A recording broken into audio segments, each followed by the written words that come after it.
Good morning, everybody. It's Jared here at Big Pine Sports. We're doing some 6 a.m. mechanicking on the IBEX. Had to get over here to Big Pine Sports for some things this morning and had a little bit of extra time before we opened up and thought I'd throw a few more things on the IBEX. So, what do we got going on here? We are getting rid of the passenger foot pegs.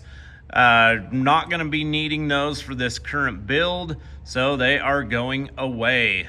We are saving quite a bit of weight by taking these off and simply adding this bracket right here.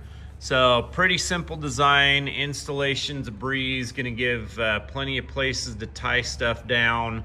I did add a couple rings, as you see here, on each side. The bolts that they send with this kit were too long. I needed some spacers anyways, so I decided to add a couple other places to tie some things down if needed. And over on the other side, got the left-hand side passenger bracket. Very simple install, 435-427-3338. Give us a call, shoot us a text. Check us out on the web at bigpinesports.com. She's getting closer by the day. Have a good day, everybody.